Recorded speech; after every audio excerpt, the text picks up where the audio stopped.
Juste avant la conférence, on a présenté Ma part du gâteau, donc un nouveau film qui parle du monde économique.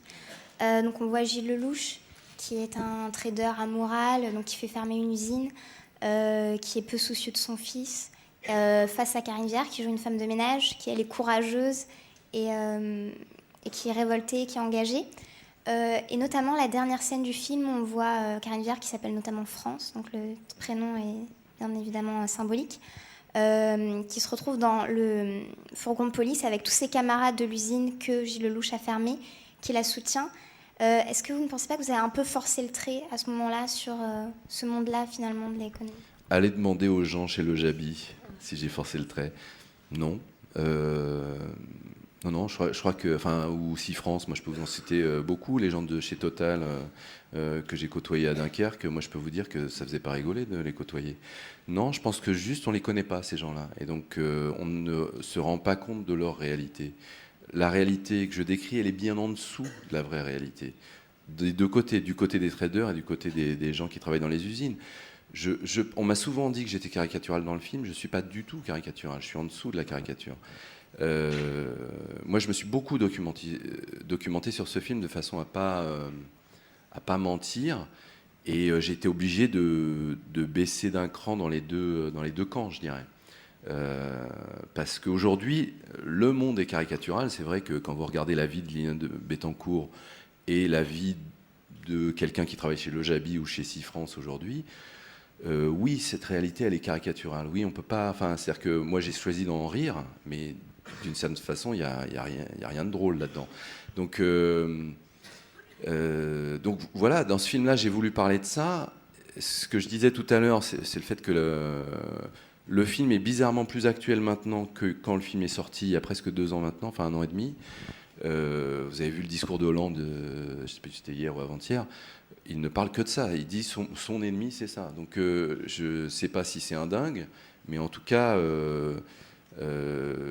voilà, je trouve ça étonnant que son programme de campagne, c'est de dire, voilà, il y a un ennemi aujourd'hui, et effectivement, ce n'est pas une personne, c'est pas un trader amoral, je pense que un trader aujourd'hui, c'est quelqu'un qui se rend pas compte des effets de ce qu'il fait, et que c'est pas de sa faute. Moi, c'est pas de dire c'est de la faute à Gilles Lelouch c'est juste qu'il y a un système qui ne marche pas, qui ne fonctionne pas, il faut le dire. Le credo de DNCA, c'est un peu de former des managers responsables, c'est ce qu'on Ouais. nous enseigne en tout cas. Donc pour vous, c'est plutôt dans cette voie-là qu'il faut aller. Oui, c'est une des raisons pour lesquelles je suis venu, parce que je trouve que c'est bien de parler avec des gens, et que l'histoire de la responsabilité, c'est quelque chose d'important. Parce que moi, je me suis évidemment, vous pouvez imaginer, beaucoup battu avec des gens, notamment les gens qui m'ont donné des informations. Il y a des gens de la BNP, de Natixis, des gens haut placés, disons, qui, quand ils ont vu mon film, ou quand ils avaient lu le scénario, ils étaient outrés que j'ai pu écrire un truc comme ça. Et je leur dis, mais allez dans les salles des marchés et parlez avec les gens. C'est-à-dire que je pense qu'eux-mêmes, quand même ils sont dans le métier, ils ne se rendent pas compte de ce qu'ils créent, et donc c'est quand même pas un hasard s'il y a une opposition aujourd'hui entre le monde politique et le monde de la finance, parce que c'est pas que Hollande, quoi. Sarkozy finalement là, il est bizarrement en train d'essayer de mettre la taxe Tobin. Obama, il a voulu le faire, il a bien compris qu'il n'avait pas complètement la possibilité d'aller jusqu'au bout de son discours. Mais il y a cette opposition, c'est-à-dire que ce thème-là de la responsabilisation de la finance, parce qu'on ne peut pas juste dire, je crois que c'était dans l'IB ce matin, où je voyais une réponse au discours d'Hollande d'un financier, et où il disait, oui, quand même, on est obligé, alors c'était sur la question de savoir si une banque devait garder les deux branches, et privée, enfin, comment on dit, le fait que ce soit une banque de guichet et puis une banque privée. Le fait de séparer les deux choses, elle n'est pas anodine. C'est-à-dire que moi, je comprends à quel point ça fait gagner de l'argent d'avoir une connexion entre les deux choses, mais par contre, la crise financière de 2008 et la crise financière récente prouvent à quel point c'est dangereux. Je pense qu'on ne peut pas juste continuer comme ça, en payant des milliards les gens qui font des erreurs. Ils ont fait des erreurs, ils n'ont jamais vraiment reconnu. Donc moi, j'ai l'impression que là, il y a vraiment quelque chose à dénoncer, quoi. Il y a quelque chose qui fait qu'il y a un système qui ne marche pas. D'une certaine façon, je trouve, quand j'ai parlé avec des gens de la finance dernièrement, et notamment quand ils n'étaient pas contents après avoir vu ma part du gâteau, il y a quelque chose comme le procès de Nuremberg, quand on voit les nazis après la guerre qui disent on n'était pas, on savait pas. Eh ben, aujourd'hui, je crois qu'il faut savoir. Je pense qu'il faut ouvrir les yeux sur les dommages enfin, les drames personnels que ça crée. De simplement cliquer sur un truc et de ne pas savoir où ça mène, quoi. En fait, vous avez... Cela dit, dans le film, vous introduisez un personnage dans la salle de marché. À un moment donné, il y a une réunion entre le héros, Gilles Lelouch, et puis son assistante. Et il y a un troisième personnage qui est décrit comme étant l'humaniste. Enfin, je ne sais plus si c'est le terme que vous utilisez. Ouais. Donc il y a une forme de responsabilité qui existe à ce moment-là. Mais alors, est-ce que ça, c'est une situation que vous imaginez, ou est-ce que c'est issu de votre travail documentaire, où on vous a relaté des scènes avec des divergences de vues sur la conduite à tenir ? Non, c'est quelque chose que j'ai créé pour pouvoir filmer là-bas. Quand je vous dis que j'ai baissé la réalité, c'est parce qu'un trader humaniste, les deux mots font rire tout le monde là-bas. Il n'y a pas de trader humaniste parce qu'on ne peut pas être humaniste. Le but, c'est de gagner de l'argent, donc d'être un requin. On dit, oui, un bon trader, c'est un requin. C'est pas quelqu'un de gentil. On peut pas être gentil. Donc, c'est une question de savoir comment on peut être humaniste, parce que moi, j'ai l'impression qu'on est obligé d'être humaniste, c'est-à-dire qu'on est au service des gens quand même, qu'on soit banquier ou qu'on soit prêtre, on est quand même au service des gens. Donc il y a un moment où effectivement la finance, elle est en opposition, parce que quand on crée les subprimes, on le crée pour qu'il y ait des gens qui soient perdants. On ne le crée pas pour... parce que les gens qui ont créé les subprimes ont dit oui, c'était quand même pour que les gens aient accès à la propriété et tout ça, qu'on a créé ces produits dérivés, tout ça. L'effet, il est directement inverse. Ça a mis dehors les gens, ça n'a pas créé, ça n'a pas aidé les gens à avoir accès à la propriété. Donc, il y a un effet des gens, enfin, sur les gens. Et donc, il y a un moment où, effectivement, il faut savoir ce qu'on fait. Et moi, j'aurais adoré voir les gens qui ont créé les subprimes qui sont en prison. Je trouve que ça serait logique. C'est-à-dire que par rapport à tout ce qu'ils ont fait comme dégâts, je trouve que ce serait logique qu'ils payent. En même temps, à la fin, vous êtes sans concession avec Gilles Lelouch. Enfin, je me souviens plus de son nom dans le film. Steve. Steve, voilà, Steve. Ouais. Steve, puisqu'il est poursuivi par les ouvriers de l'usine et on ne sait pas ce qu'il advient de lui. Enfin, oui. Il y a une inquiétude à ce niveau-là, et sans concession à ce niveau-là, et sans concession aussi au niveau de la petite amie de Steve, puisqu'à un moment donné, Steve a la tentation d'intervenir pour empêcher que France soit appréhendée. Et là, vous utilisez un lexique, puisque Mélodie dit non, laisse, il faut qu'elle paye. Et donc ce terme-là, vous l'avez choisi à dessein ? Bien sûr. Ouais. Non, parce que vous savez, quand vous côtoyez des ouvriers, moi j'en ai côtoyé les gens des Continental, donc les gens de Total et tout ça. Quand vous côtoyez des ouvriers qui sont des gens qui ont 50 ans, 60 ans, ils ont travaillé 30 ans dans la même entreprise, ils sont virés du jour au lendemain. C'est-à-dire théoriquement, une Total, quand ils ont viré les 250 personnes à Dunkerque, ils sont censés, selon la loi, prévenir les gens quelques mois à l'avance. Ils sont illégaux, c'est-à-dire que personne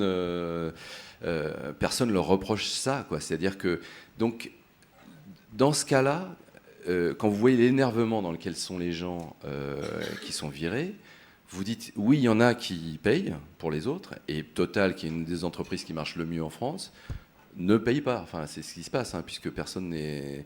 Là, les Continental, il y en a quand même beaucoup qui n'ont pas eu d'indemnité, donc... quand vous regardez la réalité sociale, vous vous dites, et puis c'est pas une histoire d'une entreprise qui fait faillite, c'est que du coup, l'argent n'a pas été réparti parce qu'il y a un manque de productivité de cette entreprise. Là, c'est une entreprise qui fait des bénéfices et qui se permet d'être illégale et qui se permet de faire payer les gens qui n'ont pas d'argent. C'est là où ça devient totalement absurde, quoi. Donc, moi, c'est vrai que dans ce film-là, j'ai eu envie de dénoncer ça. Parce qu'on est dans un moment qui est quand même particulier, où on vient de subir 2 crises financières qui ont des conséquences sociales et humaines. Et on a eu une discussion avec Gilles Lelouch, parce que moi, dans dans ma responsabilité de réalisateur, quand je choisis la fin de ma part du gâteau, je choisis d'avoir une fin qui n'est pas consensuelle et qui ne fait pas plaisir. Parce que j'aurais pu terminer comme Pretty Woman, ou j'aurais pu terminer... en fait, avec Gilles Lelouch, on a parlé d'Intouchable. Dans Intouchable, finalement, vous avez un scénario qui n'est pas très éloigné sur le fait de parler de l'opposition entre deux mondes. Quelqu'un qui est très riche et quelqu'un qui est issu de la banlieue, et les deux mondes se côtoient. Et c'est pas très, très différent de ma femme de ménage et de ce trader.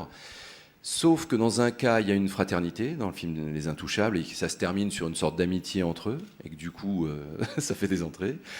Et moi, je termine pas pareil, et bon, ça fait 1 million d'entrées, j'ai pas à me plaindre, mais je vois à quel point ça fait moins plaisir, et ça fait grincer, mais moi, c'est ma responsabilité d'une part, je suis de gauche, j'ai des valeurs politique, et j'ai envie d'avoir un discours. Donc c'est vrai que quand je fais ce film-là et que je choisis cette fin-là, c'est par rapport au fait que je me dis non, j'ai pas envie de dire ils vont devenir amis à la fin. C'est qu'en ce moment, je fais le constat de l'époque dans laquelle on vit, je me dis non, les gens de Le Jabi ne sont pas amis ni avec le gouvernement ni avec les gens de la finance. Donc voilà, c'est juste un constat. Moi, j'avais envie aussi dans ce film de dire on vit dans une époque où la virtualité gagne beaucoup par rapport à la réalité. J'avais envie de dire la réalité est plus importante que la virtualité. On reprochait à la nouvelle vague, à Godard et à Truffaut, leur manque d'engagement. Est-ce que vous constatez, enfin, en tout cas c'est ce dont vous témoignez, est-ce que vous constatez qu'il y a un retour dans l'engagement, que le cinéma peut être une tribune pour des idées politiques ? Oh oui, ça c'est sûr, ça l'a toujours été. Après, on choisit sa dose. Moi, je me sens pas comme un réalisateur engagé comme d'autres. Ken Loach l'est beaucoup plus que moi. D'une certaine façon, Guédiguian l'est plus que moi. Mais je pense que chacun choisit sa dose. Il y a effectivement des gens qui se placent du côté du divertissement enfin voilà. Donc c'était Godard qui disait ça. Il disait le cinéma peut être un oubli du monde, et soit c'est un oubli du monde, soit au contraire c'est une fenêtre sur le monde. Donc c'est toujours intéressant de savoir de quel côté on se place, quoi.